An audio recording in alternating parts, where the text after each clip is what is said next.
Hello there, and I'm back. Actually doing something on the next this time because I've spent the last God knows how long doing covers of music in Nextdoor, and I've not done anything in a while because, well, everybody got their nexts and there's thousands of people with them, and you know there just didn't seem much need to upload videos. So today I'm going to be doing a test on an issue 2E board. And the issue 2E is the one that's slightly behind the current version of board, the 2H. If you remember from following the Kickstarter updates, the 2E was the one that was using the Spartan 6 FPGA. And of course that was unavailable. And so we moved to the 2H board, aka I can't remember what it is now. Is it issue 4? And the difference between this is a 2E, and the 2H is, of course, the Artix 7 FPGA that's in the 2H. But what I wanted to test today was reverse polarity, because no one's actually tested it yet on the team. You know, we've all got our boards, we use them for testing, and the last test that you should do really is reverse polarity test in case that something gets fried and then you can't test anything else. So that's what I'm looking at doing today. Now, those of you who know about Spectrum power supplies, and those who don't, it's important to know that if you do own a Next and you do own original Spectrum, then the power supply on these original Spectrums is basically death to Spectrum Next. I have one here. This is from my 128 Plus, and this is the connector for this power supply, and it is center negative. So that basically means that this inner bit, the inside bit, is negative and the outer bit is positive. And this is, I don't know, the way things maybe happened in the 80s. That's the way these things were done. But nowadays, we don't do that.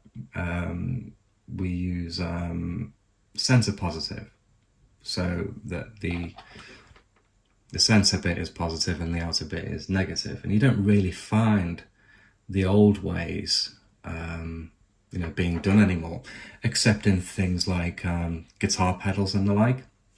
But the upshot is, if you were to plug this into your issue 2A or 2B, i.e. the Kickstarter 1 Next, you would fry your Next and it would stop working. And the degree of damage is dependent on luck, I guess, and karma. I've done it accidentally, so it can be done. But the worry, of course, is that people do it on purpose, not understanding the polarities and such, but think, oh, I've got a Spectrum here, I'll just plug that power supply in, it's 9 volts, what could possibly go wrong? And the result is you've got a dead Next. And that could be just something like the voltage regulator going, or there could be other knock-on effects to it going. And as I say, I've done it before myself, because I have, a lot of the time I have an original Spectrum set up next to my Next, because in testing core updates and firmware updates, oftentimes something will come up and there'll be a particular game or piece of software that needs to be tested, because maybe this doesn't work on the Next, but can you test it on a 128? Because if it works on a 128, then it should work on the Next. And so quite often I'll have these two things set up. And once upon a time, I accidentally plugged the power supply from this into this is my issue 2B, my Kickstarter 1 Next. And it blew up. Smoke came out the back, basically. And that was it. Actually, it wasn't my Kickstarter 2, it was my 2A, so it was my dev board, Kickstarter 1. And I'll pop a picture of that up and just show you the damage to the voltage regulator, which split, and it will appear about now. I have to remember to do that. So reverse polarity. you know, what will happen or what is expected to happen if I were to plug in the Spectrum 128 power supply into this board. Now I've currently got this 2E plugged in. It's inverted at the moment because I want to check some voltages on the edge connector, you know, once the wrong power supply is plugged in. But I'm just going to show you, this is with the correct power supply. You'll probably just be able to catch on one of the cameras that this thing does indeed power up. There we go. So this is with the correct power supply, 2E board and all that, and it's working. I can't really reach underneath that. I can kind of press space and whatever. So that's working fine. And I have not done this before. So this is the first time that this is happening. So I'm just going to switch this off now. I'm going to unplug it. And then I'm going to take this, and what I'll probably do is I'll probably just lift this so we can actually see kind of, I don't know if we can see that. It's quite awkward because I need to have, well, the flex tails in. The machine won't boot up without them. So hopefully when I plug this in, you won't start seeing smoke, you know, in this general area where you have the voltage regulators. This has all the kind of components to deal with reverse polarity. The expectation is that this machine will not start up, but it won't die. It won't, you know, start to burn up, etc. So I'm going to do this and hope it doesn't flash and scare the shit out of me. Right, so this is now plugged in. And I'm just going to leave it a bit, you know, to contemplate reverse polarity and just have a look and see if any smoke starts coming out the back.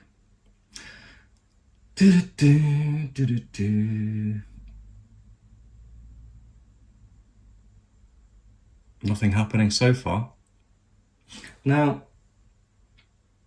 I also mentioned having it reversed so that I could actually see the bottom of the edge connector, because, you know, there are specific voltages on the edge connector, and in this scenario, when the kind of reverse polarity protection is in play, I shouldn't see voltages on specific pins. You know, it should be prevented, that reverse voltage from getting around the board.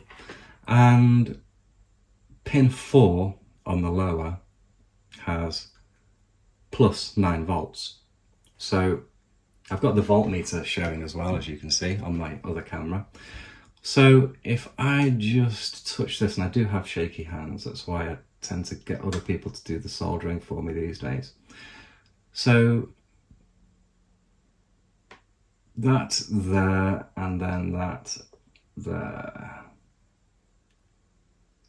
So we can see on the voltmeter that we ain't got any kind of negative 9 volts or anything feeding through there, which is good. With the correct power supply, you'd see a straight plus 9 volts on this this pin 4 of the edge connector. So that looks good to me. We've also got 0 volts on this one as well, so that'll just show you that you're not getting kind of a minus 9 volts on that. So that's good.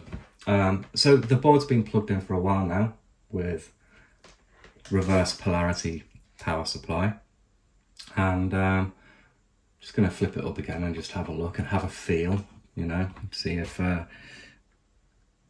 anything is warm.